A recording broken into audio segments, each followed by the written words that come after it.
Okay, so I believe we can start. So hello everyone, and welcome to this webinar, which is the next webinar is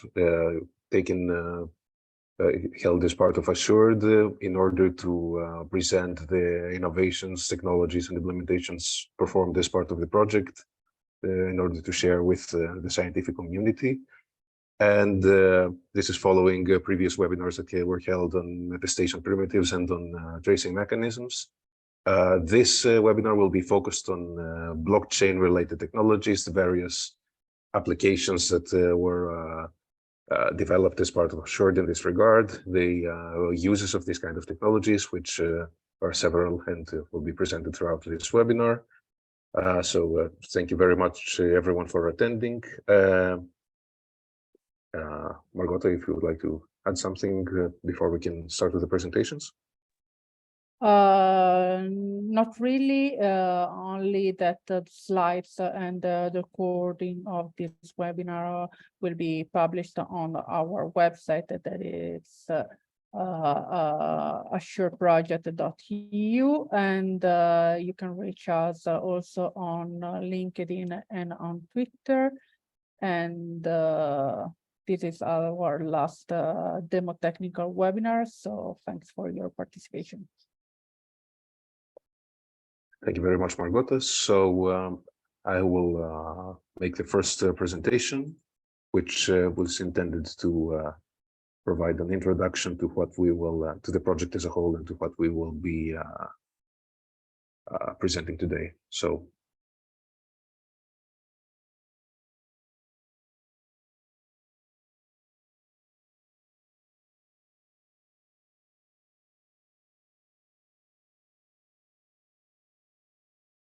Okay, so you have to. Okay, no, okay. So, sorry. It's all right.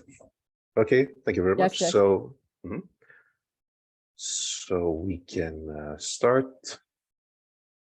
Okay, so today's webinar is focused on cybersecurity and insider threats, and specifically blockchain-empowered mobile edge intelligence for secure and sustainable computing. So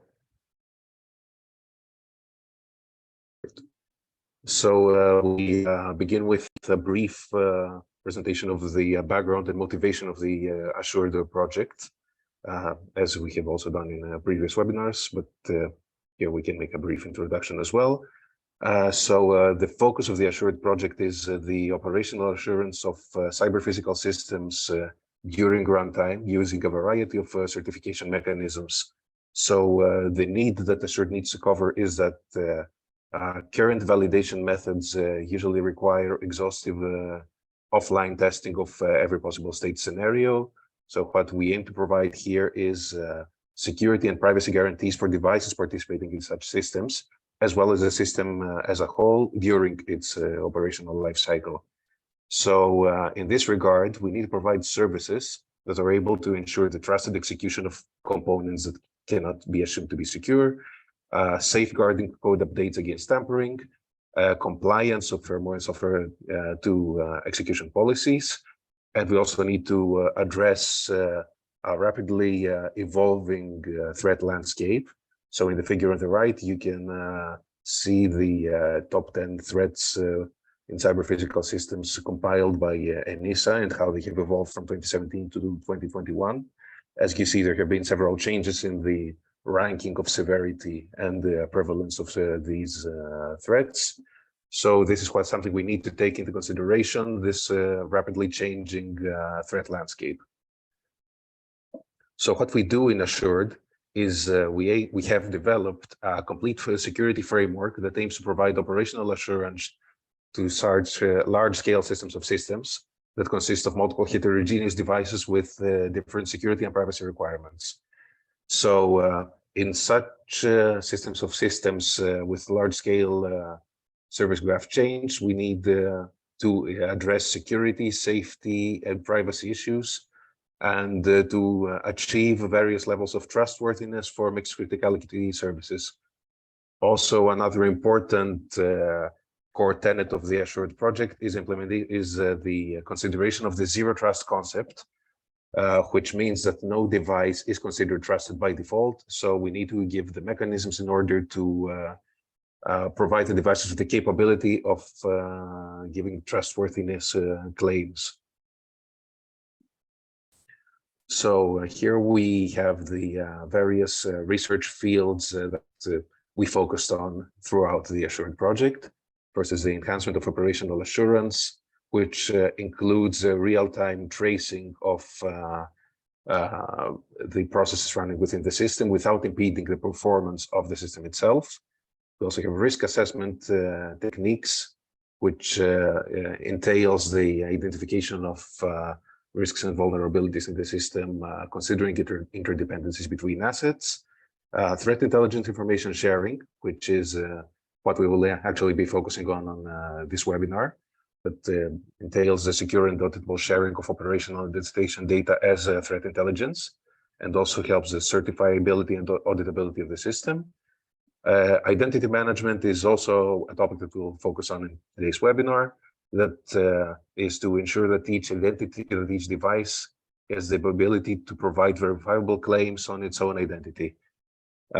Next, we have safety zones detection, which is refers to the optimal deployment of security and attestation policies, and vulnerability analysis, which entails the protection of cyber physical systems through runtime attack path analysis.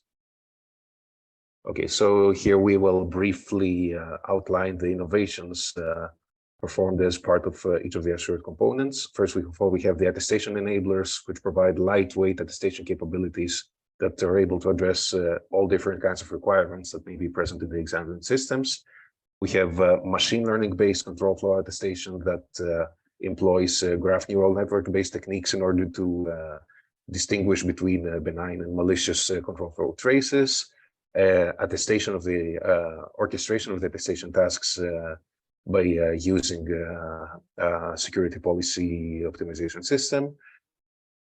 Next, we have the runtime tracer, which is designed in order to support these attestation enablers that will use both software-based and hardware-based techniques in order to perform attestation tracing in a non-intrusive manner, and one that does not affect the performance of the software running on the system itself. Next, the two components of the Assured framework that we'll be focusing on today: the SSI wallet, which refers to self-sovereign identities, which is essentially based on hardware-based root of trust embedded in the devices, that it provides the basis for a hardware-based wallet that performs hardware binding of cryptographic material with the device itself, and the blockchain infrastructure, which is able to interact with the SSI, with the TPM-based wallet of the device, and is able to perform a wide variety of other operations, including certification and auditability capabilities. But we will focus on that in next slides. Other components of the Assured framework include the risk assessment, which considers both security and privacy-related vulnerabilities, and attack path calculation, considering the interdependencies between assets. The policy recommendation engine that receives output from the risk assessment engine in order to extract the optimal set of attestation policies, considering a multi-factor constrained problem solving. The security context broker, which entails the adoption of the gRPC concept for automatic dissemination of events in the form of smart contracts, and is essentially acts as a bridge between the trusted and the untrusted worlds. And the attack validation component that receives output from the attestation operations carried out by the devices themselves in order to identify new threats and vulnerabilities through device behavioral analysis. Also, as part of Assured, we have envisioned 4 different use cases. First is smart manufacturing, which refers to the accident prevention between human workers and robotic devices operating within a manufacturing floor. smart cities, which involves the use of smoke and gas detection sensors and CCTV cameras in an urban environment in order to, and with Assured, we aim to achieve the privacy requirements of such a system, since it involves the handling of user-sensitive data. The smart aerospace use case, which entails the operational assurance of aircraft during runtime and the deployment of secure updates, and the smart satellite system, which entails the execution of safety critical processes in a collaborative manner between satellites, as well as the deployment of secure updates from the ground station to the satellites. So here in this webinar, as we previously said, we will focus on the blockchain-based technologies and methods developed as part of Assured. So blockchain refers to a decentralized and distributed ledger where sets of blocks containing recorded data are linked between them in a secure manner. And the motivation behind the use of such distributed ledger technologies, or DLTs, in Assured is first to provide data sharing capabilities. So because, as we mentioned, there is data collected as part of the attestation enablers of Assured. So the blockchain provides a way to share attestation and operational related data in a robust, secure, and privacy preserving manner. This is also flexible and expandable data sharing capability, and offers scalability with the ability for new users to enroll in the system through the secure enrollment process. And the use of smart contracts in tandem with these DLTs enables the coordination of the attestation actions, and as well as the action workflow between provers and verifiers in the context of remote attestation. So with regards to the types of functionalities developed in Assured related to the blockchain, as we mentioned, we use smart contracts in order to achieve the certifiable and auditable nature of the transaction performed. Next, we have the implementation of a TPM-based wallet that aims to interact with the blockchain. And as we mentioned, this is in line with the self-sovereign identities concept. Also, we have the use of the wallet in tandem with the blockchain in order to perform lightweight crypto schemes like attribute-based access control and attribute-based encryption. Next, we have the data and threat intelligence sharing in the form of attestation reports. And finally, the stored data can be queried using dynamic symmetric searchable encryption. We have also developed several components as part of the Assured blockchain infrastructure. First, we have the blockchain peer, which enables the interaction of devices through their TPM-based wallets to support the execution of the smart contracts and the storage of the attestation reports. We have a private ledger, which is not accessible to external parties, and there is responsible for the storage of attestation reports following an attestation action. Next, the public ledger, which is accessible to outside parties, where we store keyword lists that can be accessible for anyone who wants to perform queries on the stored data based on a set of keywords. The API layer, which provides the gateway to bridge connections and communications between devices and blockchain peers. The ordering service, which is a core component of blockchain technologies and is responsible for organizing transactions in a specific order and creating new blocks. The security context broker, which, as we said, acts as a trusted bridge between the trusted and untrusted worlds. The membership service provider, which is responsible for verifying if an access has permissions to access to a specific ledger. The TPM-based wallet, which provides capabilities to the device to authenticate their identity. The smart contract composition engine, which converts the optimal attestation policies into smart contracts, which is a format that can be executed by the target devices. The privacy certification authority, which is an authority that is responsible for verifying the attributes demonstrated by the device, and the blockchain certification authority, which provides the certificates needed for the devices to access the ledger. Also, the schemes developed as part of the assured framework are the following. There, the secure enrollment process, which entails the creation of the blockchain certificate to enable device interactions with the ledger, the creation of cryptographic material, and keys that enable the use of the aforementioned lightweight crypto schemes. Next, the access control, which is a two-layer scheme in assured. At the first layer, we have the membership service provider, which verifies if the device can access a specific ledger, and attribute-based access control, which verifies the level of granularity with which the device can access that particular ledger. Next, we have attribute-based encryption, which encrypts attestation and operational data in a manner that can only be decrypted by devices that can verifiably demonstrate a set of attributes through a verifiable presentation. And the dynamic symmetric searchable encryption scheme, which enables external parties to query for attestation reports and data stored on the off-chain storage facility based on a set of keywords stored on the public ledger.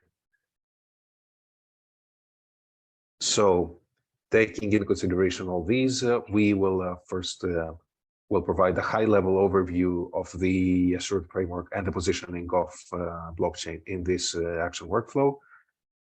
First, we have the risk assessment engine, which identifies threats and vulnerabilities, which afterwards goes to the policy recommendation engine that, based on the output of the risk assessment engine, extracts the optimal set of attestation policies. Afterwards, these are sent to the security context broker, who sends them to the smart contract composition engine to convert these into smart contracts. Then they are sent to the blockchain infrastructure, and through the blockchain peer, and specifically the gRPC client, they are pushed to the verifier devices that are responsible for the execution of the corresponding attestation actions. And afterwards, the prover and the verifier execute the specified attestation tasks based on what is included in the downloaded attestation policies. Afterwards, the verifier sends back to the blockchain peer the attestation report, as well as encrypted data from that is being collected the attestation evidence by the prover. And afterwards, the attestation report is stored on the blockchain, and the attestation data is stored on the elastic off-chain storage facility. And it should be noted that a location pointer is created by that demonstrates the location of this data on the off-chain storage, which is sent to the blockchain and can be used in order to connect this data to the corresponding attestation report. And also note that in the following slides, Alex from the implementation part is going to make a demonstration based on the this action workflow in the BIBA use case, which will specifically will make a live demo of the blockchain related actions that we previously mentioned, including secure enrollment and CFA process.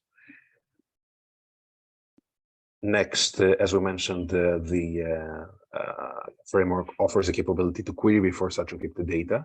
So in this regard, first, a device has to be securely enrolled in a system in order to issue a list of verifiable credentials containing the entire set of device attributes. Then the device queries the public ledger to obtain a set of keywords that can be used for querying actions. The device selects a keyword to perform a query and notifies the security context broker in order to get the required set of attributes in order to access the corresponding data, the data that corresponds to the selected keyword. The device creates a verifiable presentation containing the specified attributes. The security context broker verifies the correctness of this verifiable presentation. And if it is correct, it fetches the attestation report and the data and returns it to the device. Also, some words about the TPM-based wallet. And the core functionalities of this wallet is, recall that this is based on the hardware-based root of trust embedded in the device, which is instantiated as with a trusted platform module in the assured framework. So this performed hardware-based binding and key registration, so that with the use of key restriction usage policies that ensure that only this device can use the created keys. Next, the issuance of verifiable credentials, which, as we mentioned, are issued by the privacy CA and contain the totality of device attributes that can be used. And next, the creation of verifiable presentations, which is performed by the wallet and contains a subset of the attributes contained in the verifiable credential that can be used in order to perform queries or decrypt data with attribute-based encryption, or obtain access to a ledger through attribute-based access control, etc. And finally, with some key takeaways and open topics from the blockchain. These blockchain-based technologies developed as part of Assured are agnostic to the type of blockchain used, even though implementation was performed using Hyperledger Fabric. So our question is, how do the implemented schemes behave using different blockchain infrastructures? Next, well, one goal of Assured is a conversion of a blockchain peer into a secure oracle through the use of an embedded TPM in order to bridge the gap between on-chain and off-chain data. And in this regard, we have performed enhancements to the Go interfaces that enable interactions with the TPM. And next, we need to mention the steps that need to be taken towards the full adoption of the SSI concept through the use of decentralized identifiers in order to be in accordance with the principle of selective disclosure that only enables devices to only disclose the attributes needed in order to participate in a specific process, which is supported through the TPM-based wallet of the devices. So thank you very much for your attention. So we can move to the next presentation. I am passing the floor to Kai Tai, who from the University of Delft, who is going to provide a briefing and catalog of security mechanisms as part of Assured. So Kai Tai, I'm passing the floor to you. Thank you very much. Thank you very much, Dimitri. Let me share the screen.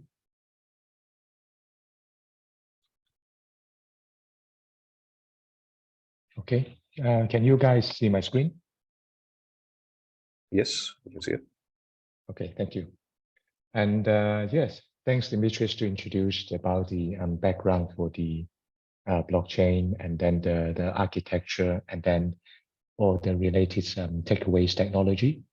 And in this talk, we are going to step into a little bit deeper into the main building blocks of the blockchain. So let's recap a little bit the motivation about using the blockchain technology. So in the Assure framework, we're using this kind of DLT to mainly focus on the data sharing plus the trust guarantee. And then we also using the DLT and trying to combine with the advanced access control mechanism, for example, like the airbag and then the data encryption. There are plenty and long lists of advantages using the DLT technologies. For example, it can bring the transparency on the data auditing, and then it can also protect the data privacy, and then it can enable us to see that if the data record is stored in there, and we can track and we can compare with the history, and also the DLT, the blocks and the data stored on the ledger, it is tamper-proof. And we're using the Hyperledger Fabric, and this is the open source platform. And then it is the permission blockchain, which means that we can using some access control mechanism. For example, the default access control mechanism, which is called the membership service provider, the MSP. Then we can make good use of that so that we can control who can access to the ledger, who cannot. And at the same time, the HLF, the Hyperledger Fabric, can provide the use of the smart contract. Usually we call it as a chain code. And then that kind of smart contract is a script-based language, and then it is automatic executed so that we can deploy the smart contract as a chain code on the ledger. And then at some point when the condition is triggered, then some logic can be executed. And also the Hyperledger Fabric can provide us some pluggable consensus algorithm.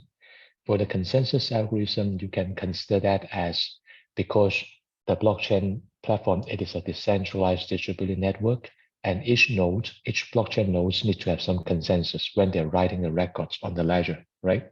So that's why we need the consensus algorithm to make sure that each copy on each decentralized or distributed nodes, they make some consensus and the copies are identical.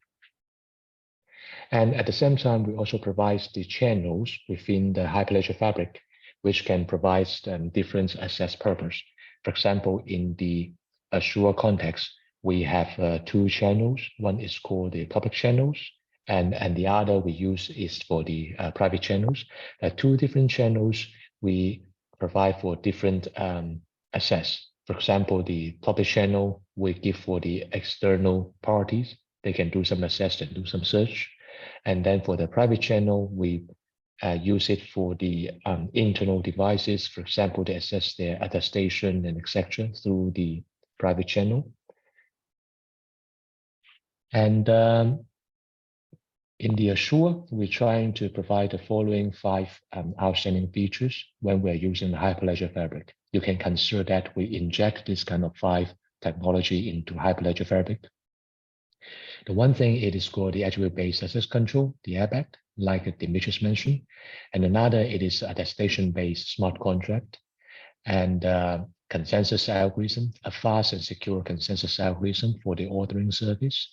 And then we also merge with the TPM wallets. And then the TPM wallets is for protect the key we're using for the attestation, encryption, and then the access control through the blockchain as well. And then the last thing that is we combine with some lightweight and efficient cryptography algorithms, such as attribute-based encryption and searchable encryption.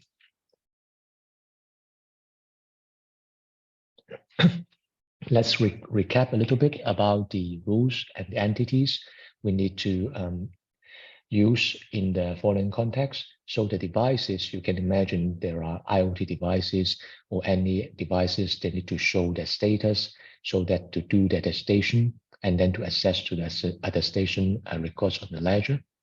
And then the chain code, for the chain code we mentioned here, it is about the execution for the smart contract, taking input, output of the smart contract, and then interacting with the channel ledger and then the peer nodes.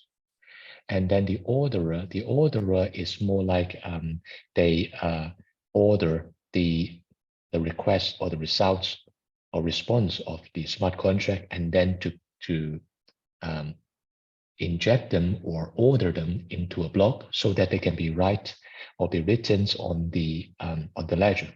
The endorser is using for the validating the result of the execution of the smart contract and the transaction. And the SCB in the Azure context, we use it as a trusted blockchain anchor. And then it is responsible for connecting the inside and outside. For example, if a device trying to access to a ledger or access to off-chain storage server, it must go through the SCB. And then the SCB also the first front line, standing in front of the ledger, and then the public ledger and private ledger, and then to have some interaction. And also the SCB will trying to index some storage between the off-chain and on-chain ledgers. And of course, we have a blockchain CA, and the blockchain CA is like a certificate authority. For example, if you're trying to enter the blockchain, the blockchain will issue you credential if you're matching some attributes, and we'll explain it later. And the last one, it is called the off-chain data storage, which we store some raw attestation and full attestation records and encrypt them with the ABE. And here we recap a bit about the whole Azure framework, the blockchain action flow, if you only focus on the this part, so that you can see that whatever the output from the runtime risk assessment, and those risk policy will be injected into the policy recommendation engine. For example, like in what time and what kind of behaviors or attributes they are not allowed to access the Azure blockchain. And this policy recommendation engine will generate the readable policy, which can be readable and understandable by the SCB. And then receive that kind of recommendation, the SCB will further convert them into the smart contract format using the smart contract composition engine. And then after that, the SCB will send this kind of smart contract deployment to the Azure blockchain peer. And then the Azure blockchain peer will embed this smart contract into the chain code of the Azure ledger. And then of course, this chain code will be stored on the ledger for the next execution. And at the same time, this smart contract will be seen, will be transparent by the verifier, for example, by some device. In the future, if they want to do some attestation, they can see which type of smart contract they can use. And this kind of query will go through the blockchain peer. And here is the general framework for the blockchain interactions. As you can see that we divide the whole framework into the internode and external. For the internode, we consider as a private channel, and then for the external, we consider as a public channel. So standing the viewpoint of public channel, if anyone, for example, some external party or auditor, they're trying to get into the Azure blockchain system, the first they need to do that is they need to go through the ABAC to see that if they are allowed to access to the public channel. And this request will be sent to the SCB, and then the SCB will check the credential, and then after that, the SCB will grant the external party to access either the cloud-based backend, the off-chain storage, or the on-chain storage on the public ledger. And of course, you can see there's a list of devices. We can consider the list of devices as the internal parties. But when they're getting into the blockchain, they need to go into the blockchain CA and private CA to do the attributes and identity authentication.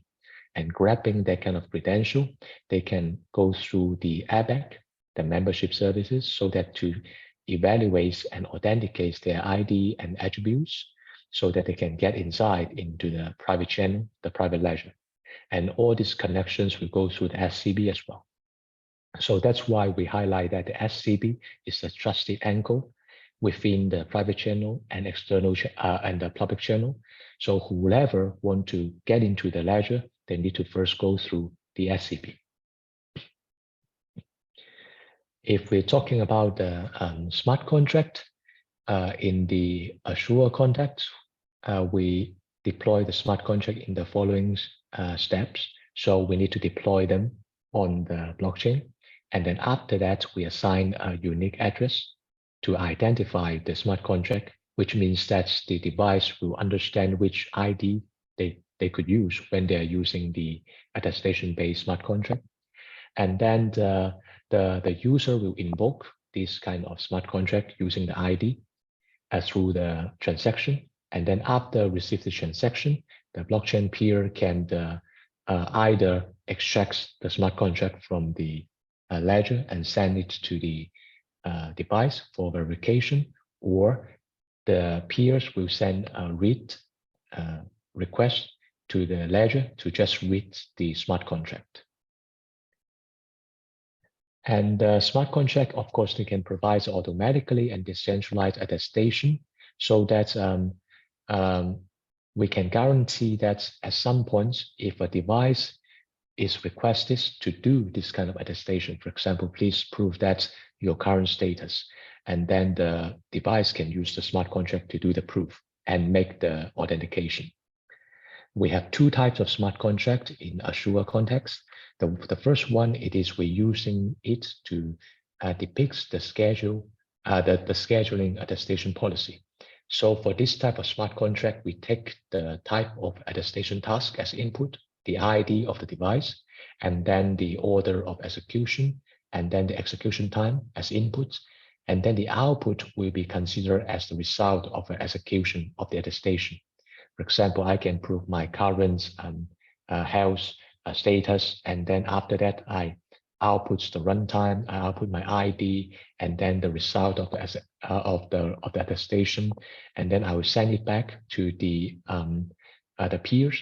And after that, the peers, they can convert this kind of results and then merge them into the private ledger along with some extra data. I'll explain this later. Another type of smart contract, we are using it for the query of the attestation, which is related to the external stakeholders. For example, some external stakeholders, they were trying to consider if this type of devices within some period, they are still healthy, they are operational correctly, so that they can query to accept, to check that the report of those devices. So the input of this type of smart contract, we intake the access control policy and then the list of the attributes, of course. And then the output will be the results of the attestation reports corresponding to some device. So in here, basically you can see the policy-based smart contract deployment of general flowchart. In the very beginning, after you generate the policy, you need to send a policy to the SCB, and then the SCB will request the chain code for this policy and merge this kind of policy into the form of the MSPL templates. And then after that, the SCB will send this kind of chain code for deployment. And then the receiver will be the Azure blockchain peer.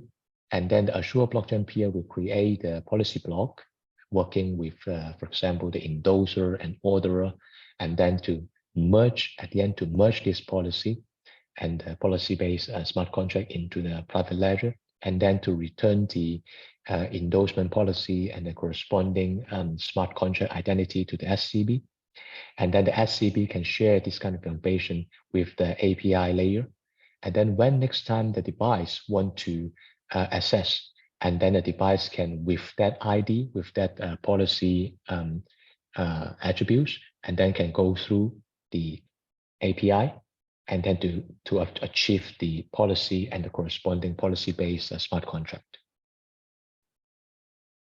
And for another things we use, it is consensus algorithm. And then the consensus algorithm we consider in the Azure blockchain context, that is the Raft.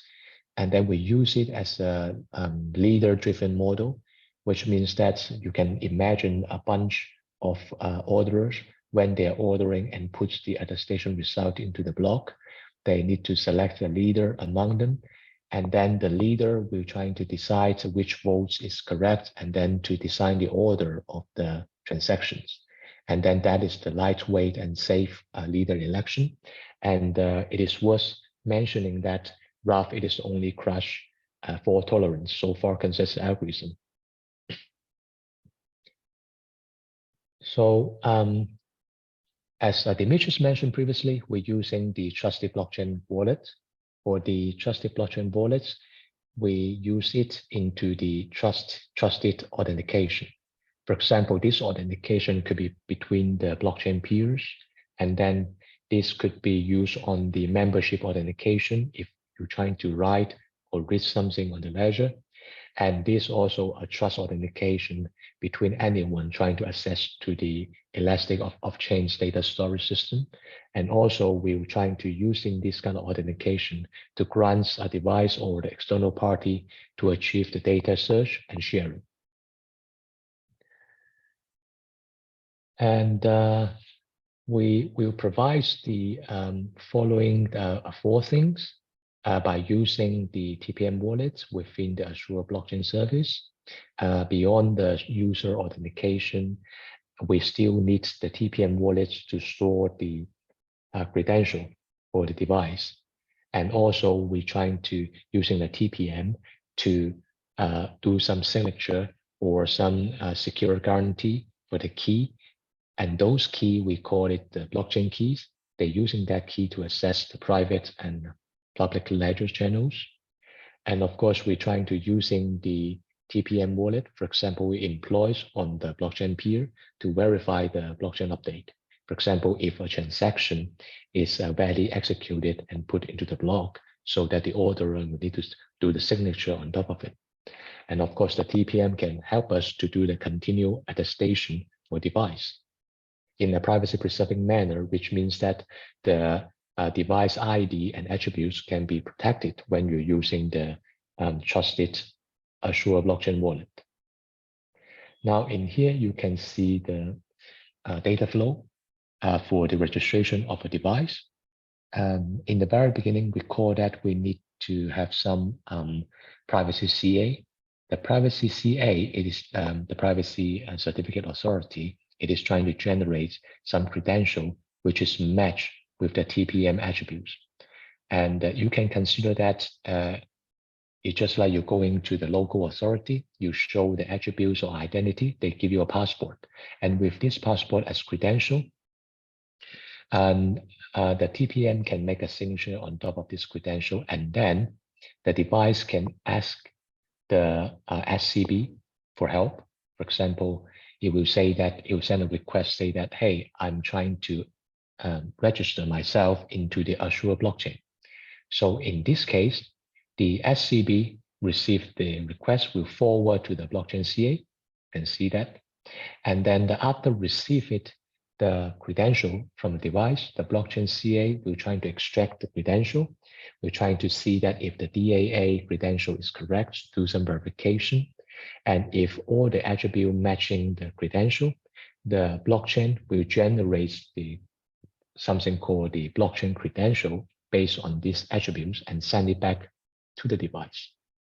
So for these two CAs, the privacy CA and then the blockchain CAs, we can guarantee that the correct TPM-based credential is granted to the device, and then the correct and valid blockchain credential is sent to the device. And using the privacy CA, we can bind the TPM with the device, and using the blockchain CA, we can bind the device with the blockchain.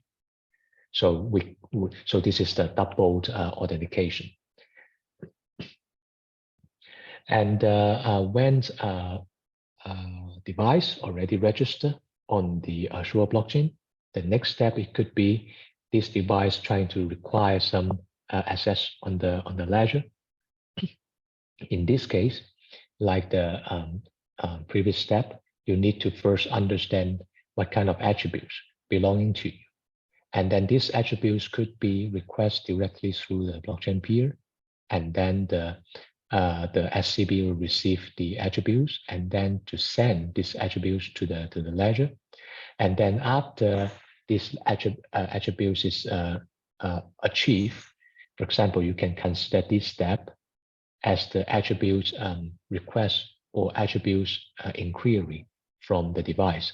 After the device get the attribute back from the ledger, and then the device will get a credential on top of these attributes with the help of the TPM, and then send the request to the SCB. And then the SCB will just also extract all the signature and credential, and then the attributes, and then the asking help from the blockchain CA. The blockchain CA will do the authentication based on the attributes. You can imagine this scenario just like in the very beginning, the device lacking of the ID. For example, the device say that I forgot my ID corresponding to the blockchain, Azure blockchain.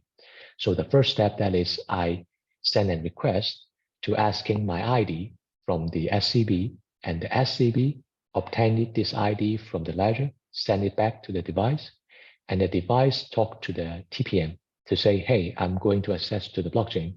Please generate a credential for me based on this ID. And after that, the device have this credential and ID and make another access request to the ledger. And then in this case, the CA, the blockchain CA will verify the ID and the credential. If the ID and credential is correct, and then the CA will respond a yes to the SCB, the SCB will grant the access for the device, so the device can get to reach the data and write the data on the ledger. And for the trusted blockchain wallet, as we mentioned previously, we have two CAs. So which means that they're supposed to have two types of keys you need to store on a blockchain wallet. One, it is related to the TPM. So those are TPM key. Another is related to the blockchain key. So here you can see how they manage the blockchain key. In the very beginning, when the device is registered, so it is supposed to have the blockchain key. So the blockchain key here, you can consider that as the secret key and the private key or secret key, and then the public key. And then this key will be stored and encrypted by using a TPM endorsement key. And then those keys are safe and stored in the key architecture within the TPM. So which is this step. And once this kind of blockchain user or blockchain device or external user, they're trying to using this blockchain key, the things they need to do, that is they have to interact with the TPM to say, hey, I would like to access to the Azure blockchain. I need to using this key to sign my transaction. And then the TPM will inject that key and then send it back to the user so that the user can use that key to interact with the blockchain. So this is how we use the trusted blockchain wallet to protect the blockchain keys for the user. And for the secure data management, we usually have three types of technologies. The first one, it is called the ABAC. Another, it is the attribute-based encryption. The last one, it is the DSSC. So in the following slides, I will introduce it one by one. The first one is called the ABAC. So if you have some experience or some knowledge on the blockchain, on the permission blockchain, usually when you enter into a channel or a ledger, you need to use your secret key to sign a transaction for the request. And then usually the blockchain peer can use your public key to verify if your signature is correct. So that is the traditional blockchain-based authentication for transaction or for ID. And in the Azure context, we plus this as another level, as we introduced previously. We're using the private CA, using blockchain CA, and then the SCB to make a two-level authentication for the attributes and then the asset policy for the device. As you may see here, that is for any external entity they're trying to access on our ledger.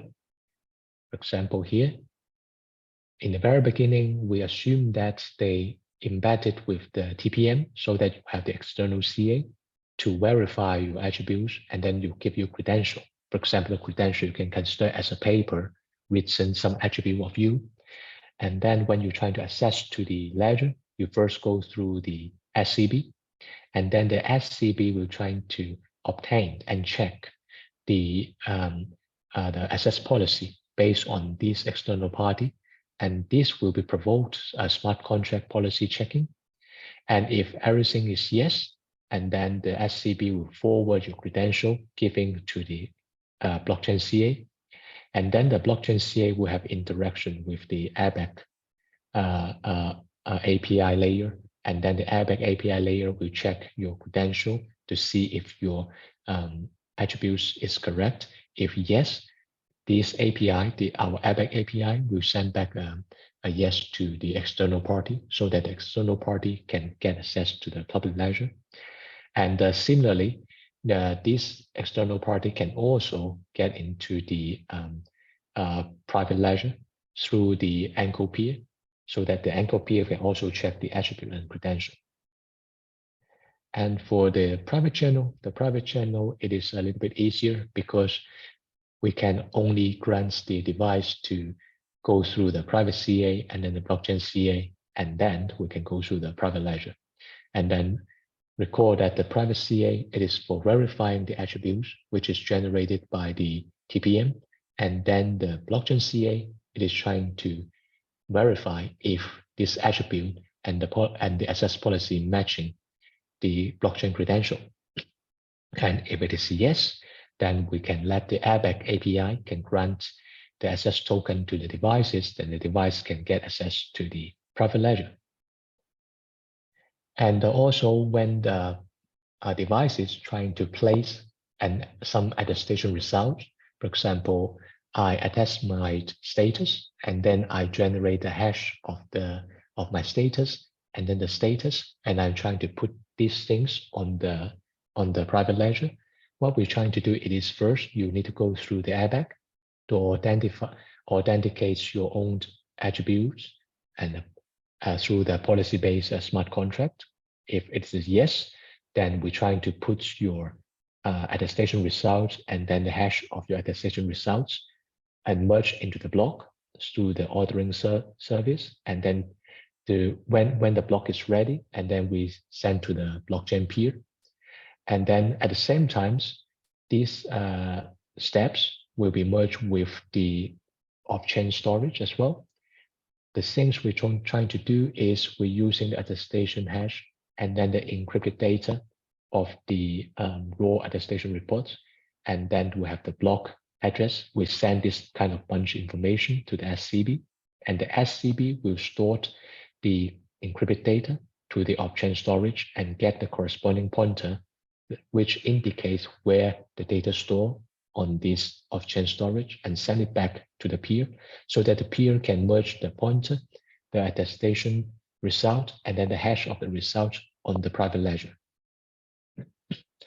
And then, of course, later, the SCB will also generate something called the searchable index, and then to merge this kind of searchable index on the public ledger. So this part, it is for the DSSC, the searchable encryption. And this part, it is for the ABE. We will explain it later, which means that the data, the attestation result will be encrypted and stored on the off-chain storage. And this part is the ABAC. So from this, you can see how the three different parts of technologies, they interact with each other. The ABAC will take good care of the in and out of the blockchain ledger. And then the ABE will take good care of the encryption for the attestation results and the attestation raw reports and the raw data. And then on this part, the DSSC will be put on the public ledger so that anyone later, they can search it through the public ledger easier. So for the private ledger query, for the data query, is quite similar to the previous flowchart. We first need to go through the ABAC and then go through the SCB, and then you can access to the private ledger through the chain code. And then the extraction of the attestation evidence is quite similar. For example, the device can send the SCB for the download request, and then with the address where the data store on the private ledger, and then the SCB can send the request to the blockchain peer, and then the blockchain peer can extract the information from the corresponding address on the private ledger and send back the evidence. And this is for the access for the public ledger. For the public ledger, we need to consider the searchable encryption. Then we will explain it later. And this is for the access for the off-chain data storage. You need to first go through the ABAC, of course, and then send the request to the SCB and then access to the data. So now the next components we introduce, it is called the ABE. So recall that the traditional ABE, we can using some policy-based or the attribute-based elements into the ciphertext or the key to protect the confidentiality of the data. And usually the ABE do it in a centralized mode. For example, we ask someone to do the encryption for you, especially in our Azure context. We could ask the SCB to encrypt all the data because we regarded SCB as a trusty anchor. But this approach or this centralized solution will trigger some issue because we fully relies on the trust or the single point of the SCB. for the encryption. And then if we let the SCP to do the encryption, it could be bring some burden for the SCP.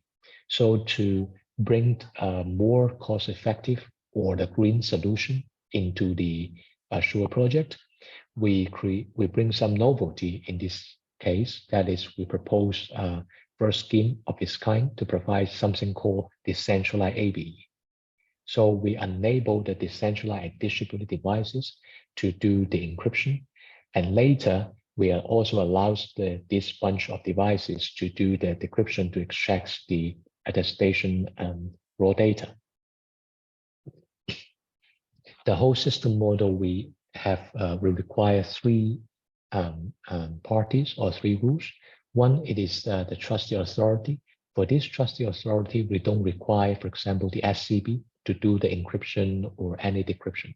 We just ask the SCP to generate the data based on the attributes, based on the policy. And after that, the SCP will share the state keys with the devices so that the devices can play roles as encryptor and the decryptor. For example, the devices generate attestation raw data, and then the devices will encrypt the data and send it to SCP to put on the ledger and the off-chain data storage system. And then the device can be also the decryptor.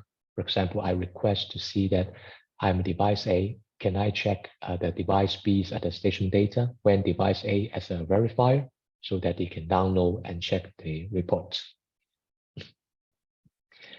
From here, you can grab the general idea about how we can use the ABE within the blockchain framework. So the first thing that is the TPM wallets need to have sufficient credential generated in advance. For example, you have a verification credential, you have DAA key. And after that, we go through these gRPC clients and then to send the encrypted data to the SCP. But of course, you need to obtain the list of the access policy or attributes in advance from this device.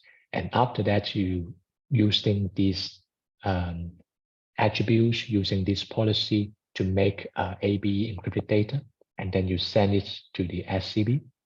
What SCP will do, that is the SCP will make the index service for this encrypted data to put this encrypted data on the off-chain storage, and at the same time acquire a pointer, and then we'll merge this pointer into the attestation reports and then the hash value of it and to the peer, so that the peer will store the corresponding pointer, which is indexed encrypted file in here, into the ledger. So this is the how the ABE work. So next time, if the device trying to download something from the blockchain and the off-chain storage, the device will first send a request to the SCP, and then of course the SCP will do the ABAC access control service. And if the ABAC is successful, the checking is successful, it will forward the request to the blockchain peer. The blockchain peer will get the pointer, and then we forward the pointer to the SCP, and then the SCP will use this pointer to fetch, to obtain the ABE encrypted data, and then send it back the ABE data to the device so that the device can access the TPM-based wallet to inject the key to enable itself to do the decryption, to see the raw attestation data. So this is the architecture general framework for the ABE using in the Azure blockchain.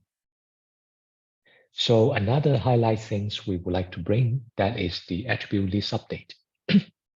Our decentralized ABE encryption enable the attribute updates, which means that if you're using a list of attributes based on some policy and in a period maybe 1 month ago, and now after 1 month, you're trying to update the policy, and then we provide the device functionality to do so through the SCP. The SCP will double check the policy engine and then the smart contract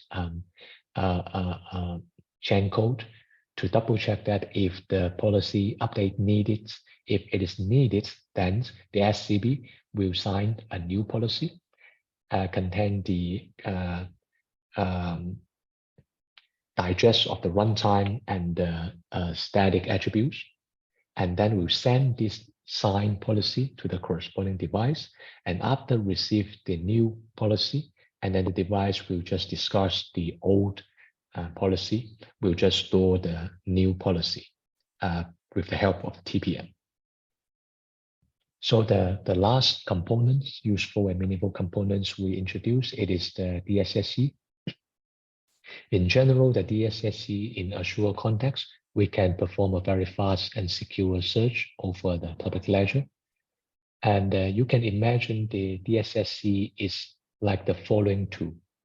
You outsource your encrypted data to an elastic off-chain storage system. And then when you are trying to search it, and you don't want the cloud server or the storage system admin to know what you are searching. And in the meantime, you don't want the server or the admin of the server to know what he or she replies as a search query. So in this case, you need to use the DSSC. So in short, what you are searching, the server does not know, and what the server returned to you, it doesn't know. So in this case, we can protect the data privacy and then your search privacy. And within the Azure context, we're using the DSSC and make sure that it interacts with the SCB and then the public ledger. Also the data storage engine. And DSSC, we can allow them to perform any queries on top of encrypted metadata on the public ledger. For example, that metadata could be related to some feature of the attestation, some description. Of course, it's not encryption description. Some brief description of the attestation. We can encrypt it and put it on the public ledger, so that any external interested party, they can search and then see what they would like to read. And the query, we're using something later we introduce called the token. And then this token, we are also encrypted so that the query party can achieve a privacy preserving mode to access to their attestation report. And our solution, it is a dynamic solution, which means that there's no need for us to statically make or define all the keywords or all the link index. And we allow us to do the update on the keywords, and then we allow the updates on the attestation numbers.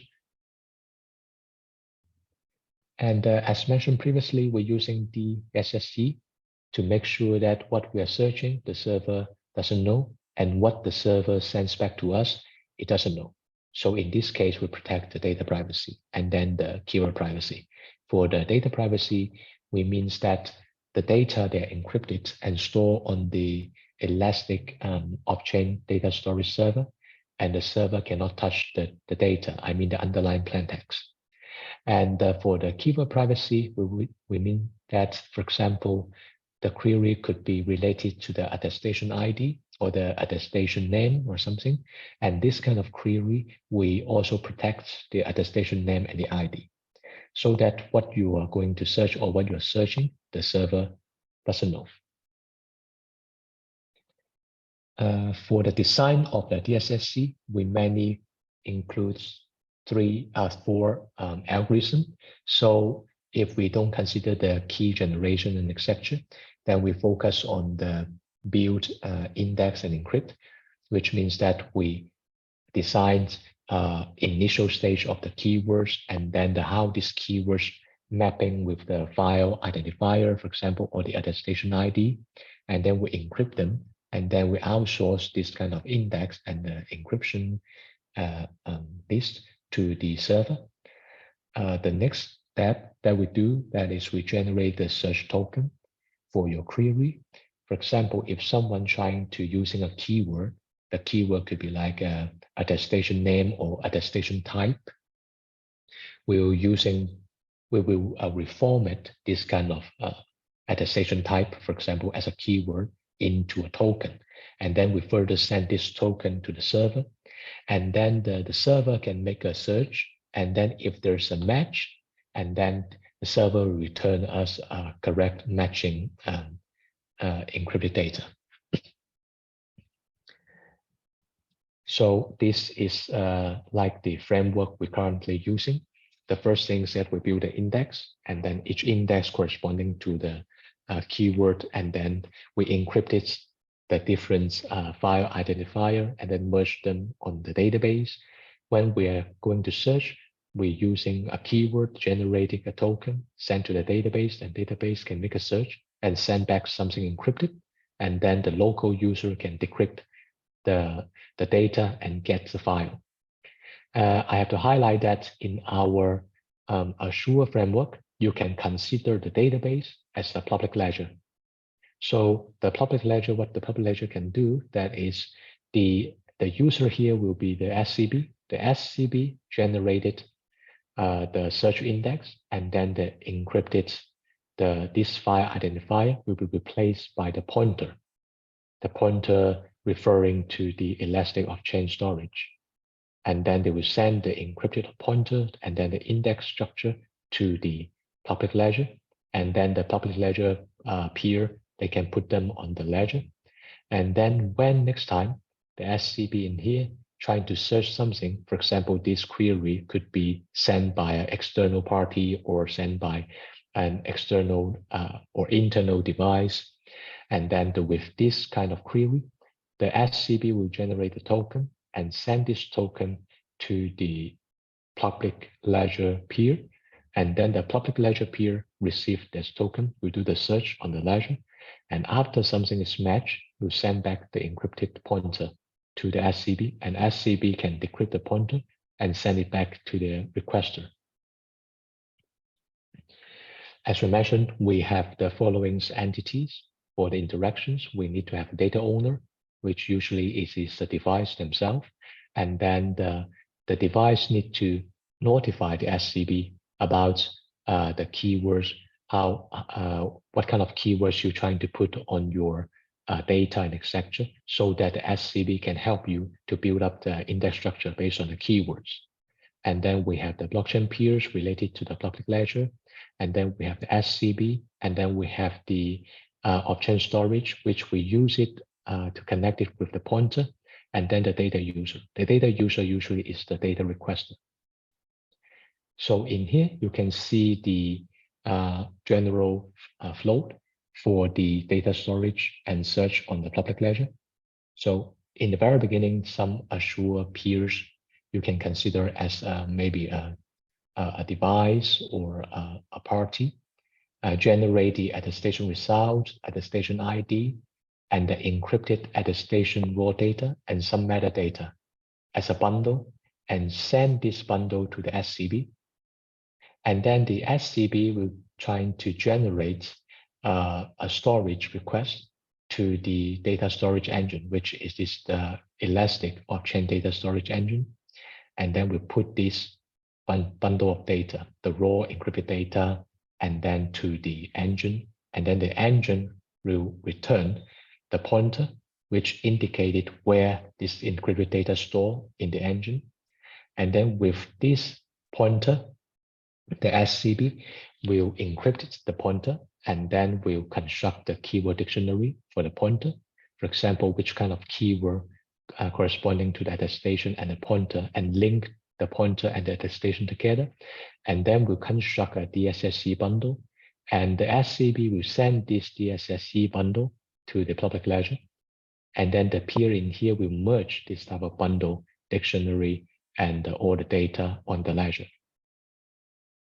So next time, if an external party, for example, like the third-party auditor, trying to access to the data, or the third party, he or she does not know what type of attestation or the concrete attestation ID, what that would be. So the external party can do some fuzzy search first. The fuzzy search will be, I'm going to check the keyword dictionary on the ledger to see that which keyword I can use. For example, the attestation type, some attestation metadata or information I can use. And after that, the external party will send this keyword, one keyword or multiple keywords, to the SCB. And then the SCB will reformat them into a search token and send one or multiple search token to the engine, and then to extract the encrypted pointer, and then to send it back to the external party. So with this kind of pointers, the external parties can access to the engine to download the corresponding data. And of course, later they can decrypt the data with the help of TPM. And for the private ledger access for the internal or external party, it could be a little bit easier. For example, like for the data storage for the private ledger, the device can just send the same bundles, for example, the encrypted attestation results, the pointer, and etc., to the ledger, and then the ledger can just store them on the private ledger. I mean, the peers can help them to store on the private ledger. And when an internal party, for example, a device trying to access the internal party, because it knows the attestation ID, I mean the concrete ID, so that it can just send the concrete ID to the private ledger, and then the private ledger can provide the request data. Recall that on the private ledger, we only store the attestation results, and then the hash of the results, and then the pointer. So this type of access is easier for the device because nothing is encrypted in the private ledger. And when the device get or obtain the pointer from the ledger, it can directly go to the storage engine using the pointer to maintain the encrypted data, and then download it locally and decrypt it with the help of the TPM. So this is for the internal parties, the devices doing the access for the private ledger. And for the external party, previously we say that if the external party, they don't know the concrete attestation ID, then they need to do a fuzzy search over the public ledger. But if they understand, they know the concrete ID of the attestation report, then the external party can also send the request to the private ledger with the concrete attestation ID. And of course, assume the external party passed through the airbag access control, and then the blockchain peer will search the pointer with the concrete attestation ID and return the pointer data to the party. And similar to here, to the private device access to the private ledger, the external party can also use this pointer, go to the off-chain engine, and then to search the data and download the encrypted data. And at the end, the data can be decrypted through the TPM. So I think that's all. So recap, today we introduced 3 important technology we're using in the Azure blockchain context. The first one, it is the airbag, which we're using for access control, no matter for the internal or external parties. The internal parties could be like the device, the external parties could be like the third-party auditor.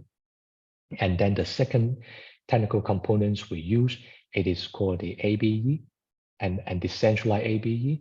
We're using the decentralized ABEs to enable the decentralized distributed devices. They can do the encryption and decryption on their raw attestation reports and data, so that the data can be stored on the elastic off-chain storage system. And also we're using another component which is called the DSSC. And the DSSC will help the external party who totally have no clue about the attestation reports, but they're trying to search the attestation report. And they can send the request to the SCB, and SCB can help them to make an efficient and secure search on the public ledger to obtain, and then at the end to obtain the encrypted attestation data. So those are the 3 main innovations the whole project brings. So I think that's all from my presentations. Thank you. Okay. Thank you very much, Katai, for a very interesting, comprehensive presentation of all the schemes. So there will be a Q&A session in the end, but we have time for a couple of questions if anybody would like to ask something.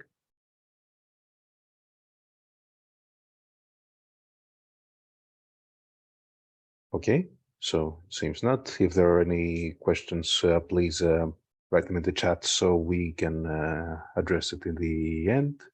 And I will pass the floor to our next presenter, who's Stefanos Vassiliadis from Ubitech, and will make a presentation about the privacy-preserving identity verification enabler for digital identity wallets. So, Stefanos, you have the floor. Hello, everyone. So let me share my screen.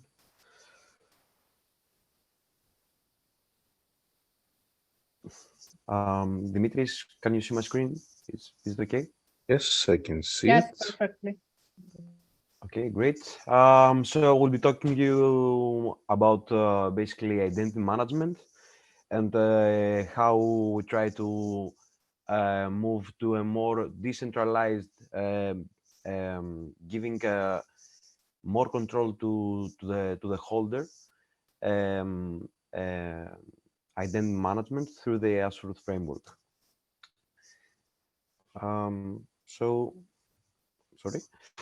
what is a digital identity? So a digital identity basically is a set of information utilized by a computer system to represent external entities, including a person, an organization, or even just a device.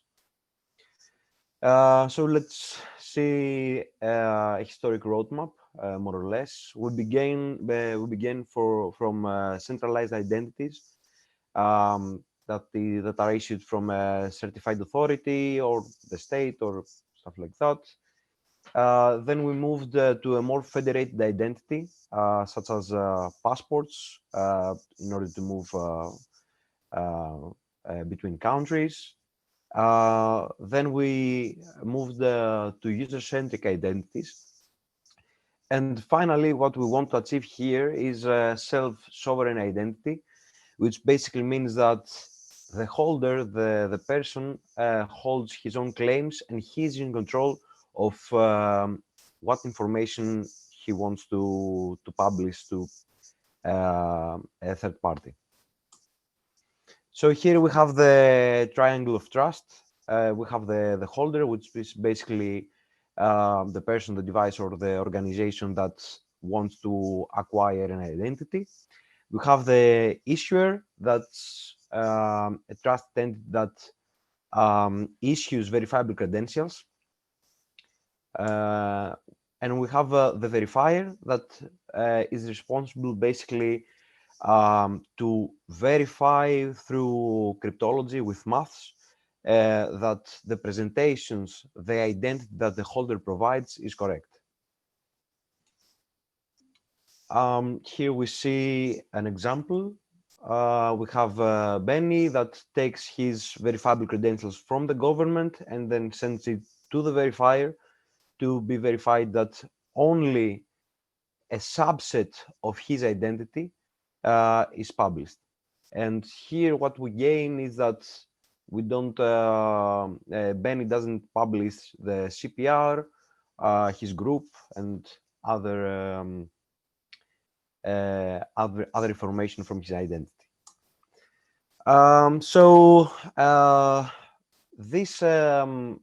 This problem has a lot of challenges. First of all, you have to assure user responsibility, because you can't know whether you can trust a device or not, and this is a very complicated problem. Any holder should keep his credentials, his identity to himself, and then we have malicious attacks, of course.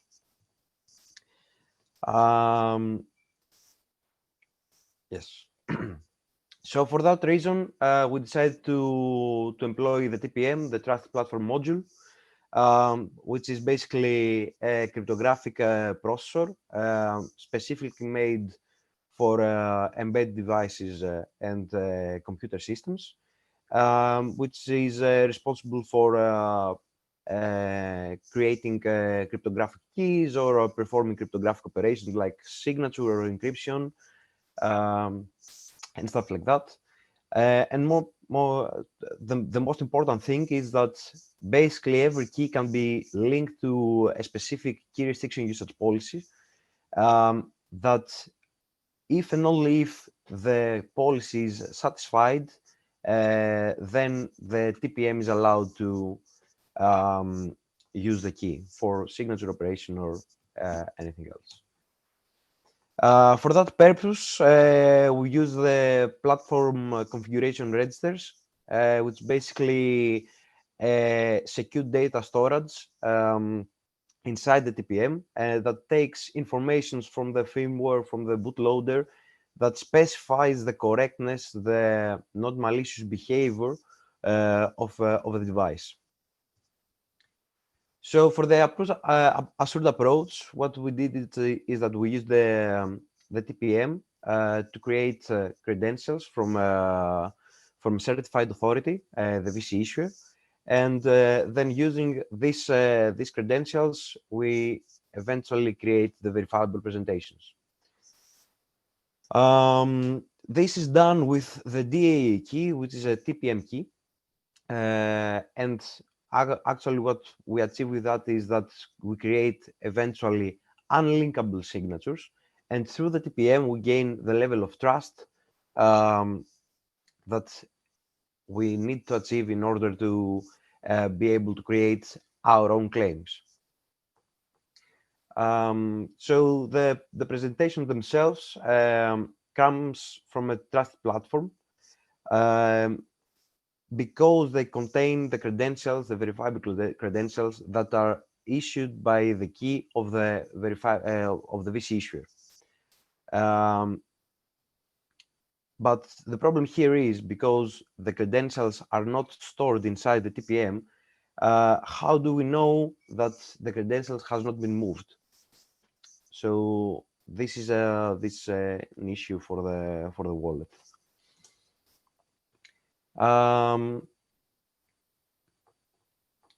So the solution here is that we bind basically the verifiable credentials with the DA key that is specified, is unique for this TPM, and we make the DA key part of these credentials, and no one can deny then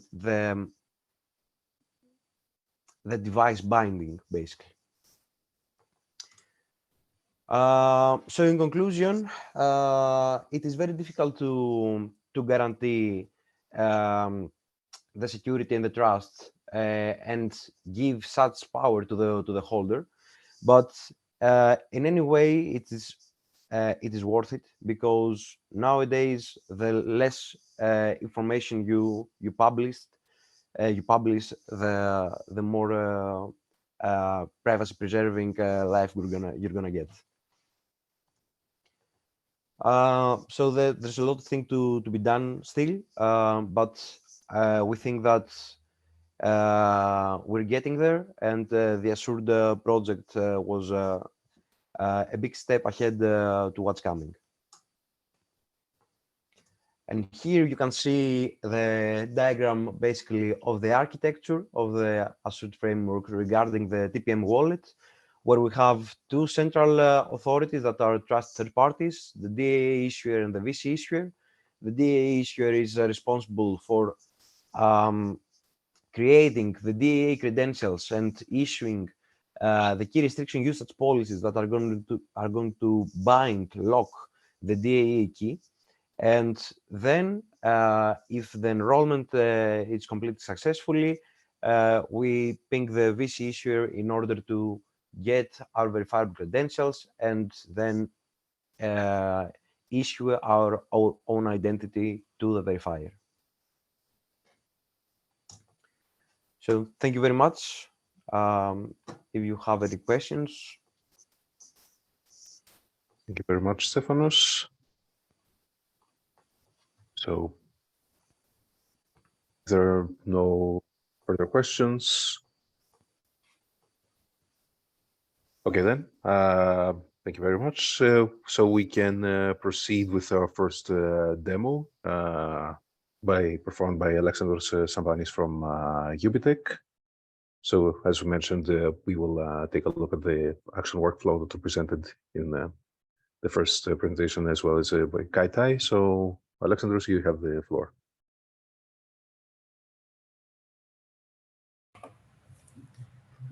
Hello everyone, from my side as well.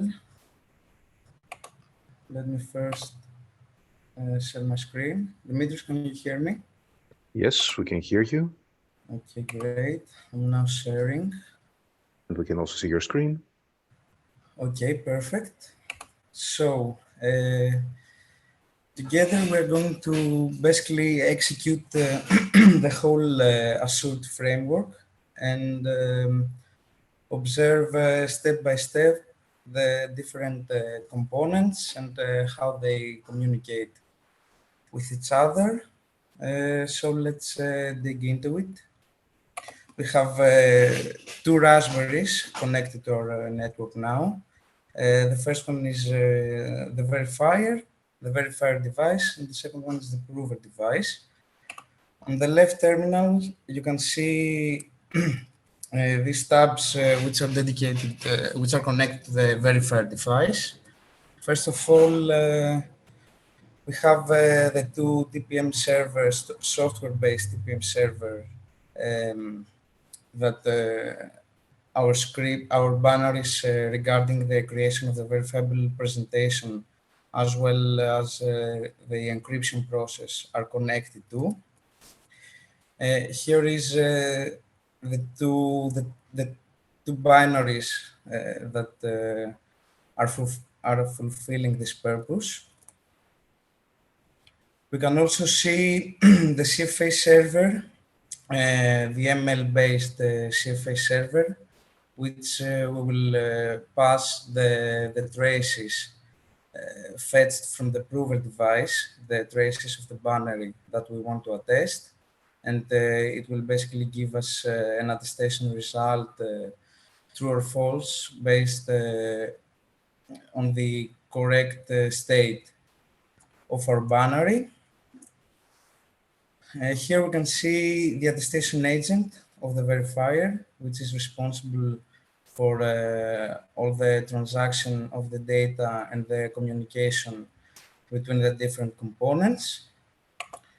And here we have basically the client, the blockchain client, the proxy client, you can call it whatever you like, which is responsible for fetching the policy from the blockchain server. We're going to see exactly how, and forward it to the verifier device so that the whole attestation process can take place. On the right side, we have some terminals connected to the prover device. First of all, we have the tracer, which is responsible for attesting our binary. Then we have a binary dedicated to the device registration of the device, which every device is required to execute in order to enter our network. So it's going to be the first thing that's going to take place. We have a script for communication between the device registration binary and the privacy CA. Which is required, and the privacy CA is running on a different machine. That's why we need this Python script.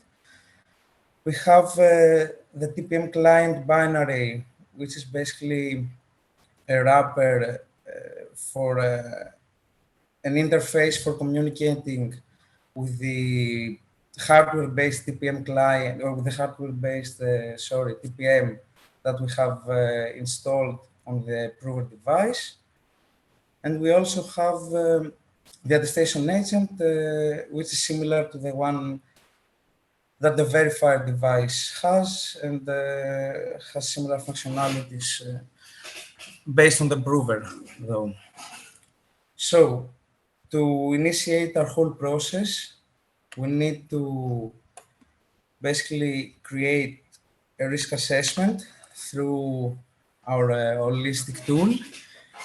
After then, the execution, a risk graph is created, and a communication with the policy recommendation engine is occurring in order to create an optimal security policy, which is then forwarded to the blockchain, and the blockchain delivers it to the verifier device, this policy, including the attestation tasks, and so the whole process and the whole Azure framework is starting to take in place. So let's create our risk assessment.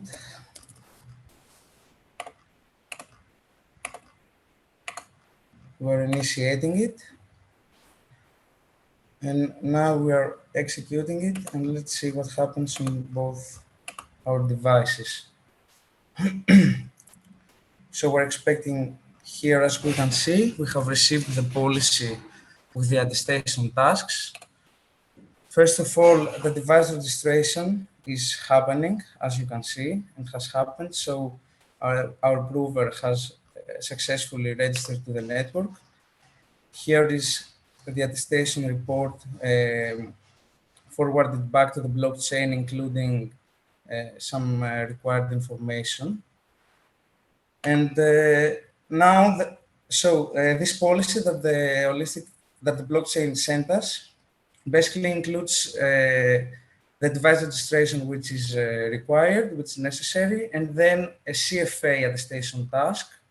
So a CFA, a control flow attestation protocol, is executing. Here on the prover, you can see the binary that has run a whole execution. And also the invocations to the tracer. These are accounts of how many invocations we have done to the tracer, which is here, in order to fetch all the traces of the binary and for the buffer of the tracer to empty.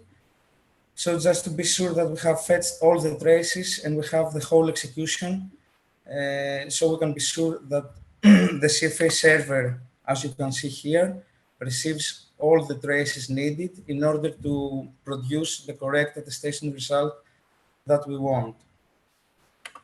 So, okay, the device registration has happened. So here is the encryption of the traces. Give me a second.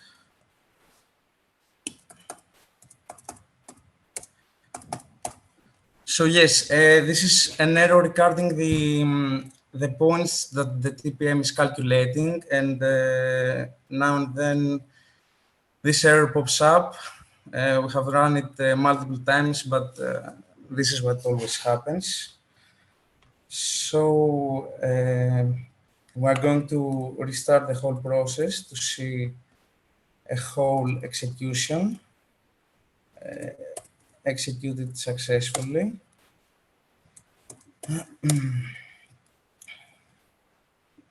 Also here you can see the CIVs as well, the CIV invocations to the tracer.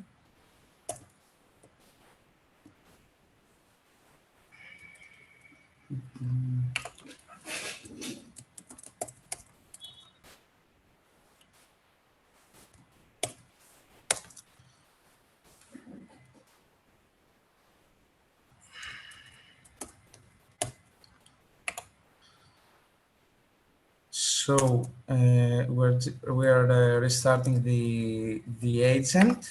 That's the main thing, and we are also. Give me a second. We also need to restart the device registration, which has initialized, as we can see. TPM client and the agent as well. So we can reconnect to the blockchain. And now we can recreate a risk assessment.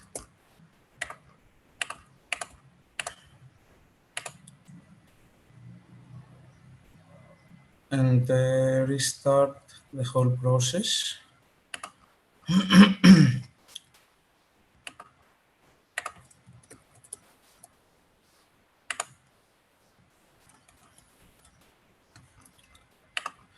So the device registration is going to execute once more.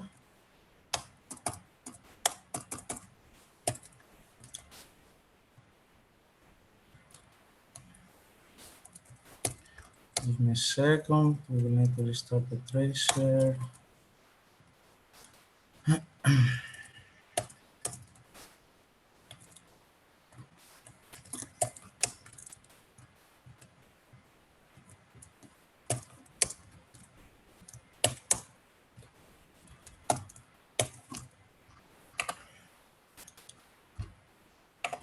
Okay, so as we can see here, we also have the attestation reports from the CIV. One important thing to notice is the encrypted blobs that are included in the attestation report, which is basically the result of the encryption of the traces, which are then pushed back on the on the blockchain and are created as a smart contract in order to be pushed to the ledger.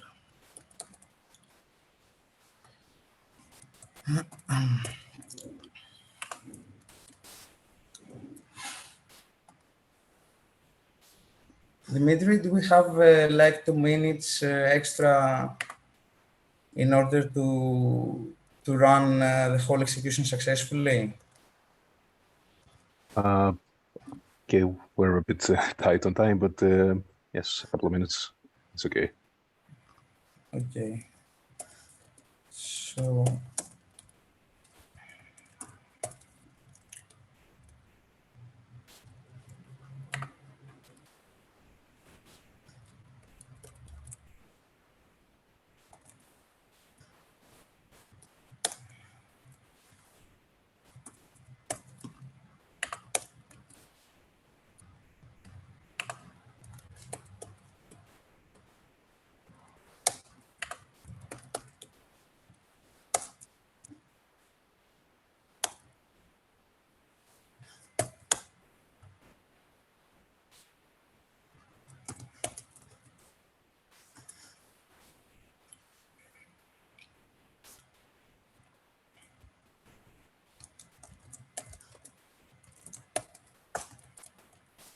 okay, give me a second and we will be ready.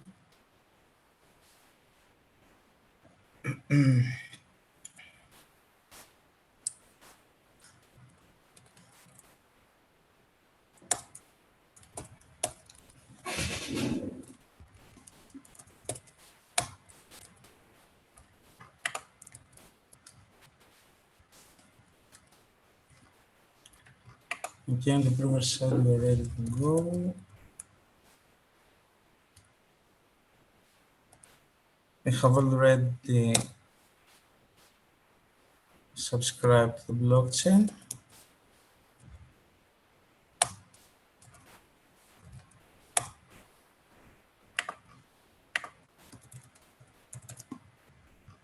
And now we can create another risk assessment to initiate once more the asset framework. And let's see that now the whole execution finishes correctly. Okay, so once more the device registration is executed. The CIV invocation the CIV to the tracer, because we have received 3 attestation tasks other than the device registration, 1 CIV, which has happened here. In the TPM client, you can see the creation of the attestation key, which is needed. And then the CFA comes from the queue, so that the traces, in order for the traces to be fetched for the binary, which are then pushed back to the prover device and are passed to the CFA server in order to provide us with the attestation result, like now, as you can see, it is happening. Also, after this processing and after the attestation result that we're fetching, we're basically encrypting the traces here. Also, Stefanos can now come to the floor in order to give you a deeper understanding of the encryption of I'm sorry, of the creation of the verifiable presentation that's happening here. Stefanos, great. So, thank you, Alex. So basically what you see here is, as we talked about, the device, the verifier, has already acquired the verifiable credentials that describe his identity. And now here, the device actually randomizes those credentials after every encryption process is finished by Abe, and creates claims using the DA key. And yes, here is the encryption of the traces.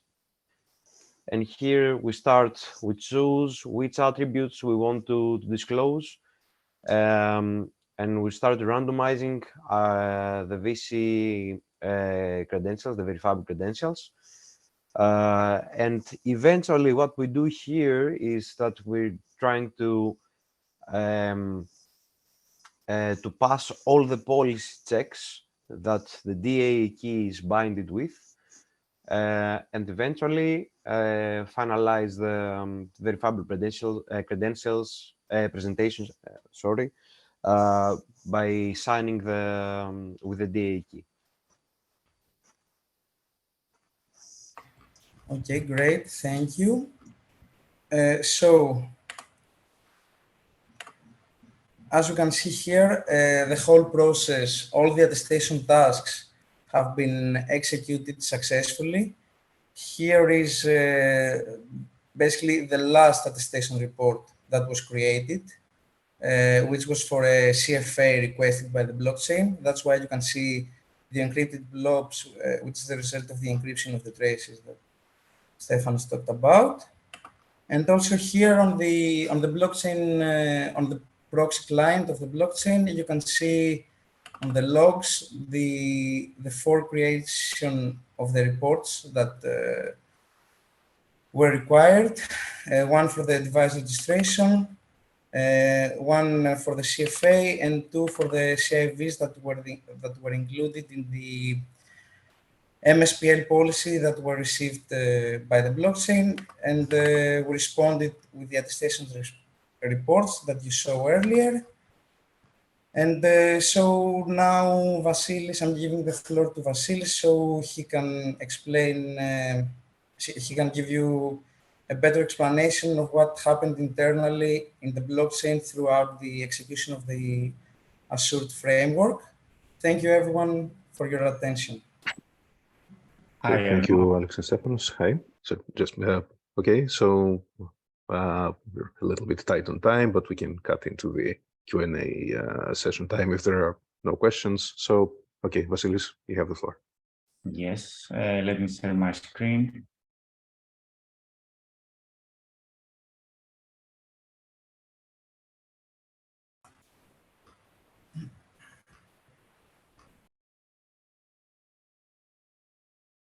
Can you see my screen? Not yet. Okay, yes, now we can see it. Here, we're about to see the same flow, but this time from a blockchain side. Here we have two terminals. The first one is a gRPC server, and the other is a security context broker. The security context broker is waiting to receive a new policy from Holistic. After security context broker receives the MSPL from Holistic, then it sends a request to gRPC server in order to create a new policy. The gRPC server creates a new policy. He also creates a new composite key in order to store it to the ledger. The next step is to create a new read policy event in order to send it to every device that have to execute the corresponding task. Every device receives this task and then sends a request to attestation agent. As soon as it receives the attestation report, then it creates a nonce by retrieving a random block from blockchain, passes the block, and then pushes the nonce to the blockchain. The attestation report also contains the verifiable presentations that are going to be verified on the next functions that are related to dynamic searchable encryption. Here we can see the DSCC functions. At first, we can see that the keywords are getting stored to the public ledger in order to be available for querying. And then the encrypted data are getting stored to off-chain storage with the associated keywords. And finally, the policy is updated to its final version and stored to the ledger. So basically, this is the flow from a blockchain side. If there is any question, you are welcome.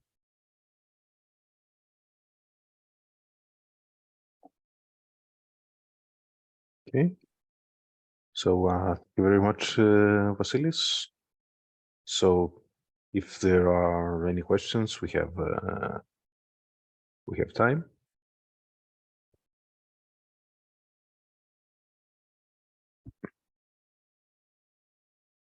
Okay. So check the chat. Nothing in the chat. Okay. So thank you very much to all the presenters and for the presentations and the live demos. I believe we got a good understanding of the blockchain-related services and operations of Assured. So, Margota, if you would like to complete something about the organizational part of the webinar. Yes, sure. Just to add that we are really grateful for your participation, and all the material will be shared, as already said at the beginning, on the Assured website, that is www.project-assured.eu. Thanks for your participation and enjoy your afternoon. Bye. Thank you Bye, very everyone. much. Bye-bye. Thank you very much for attending, and goodbye.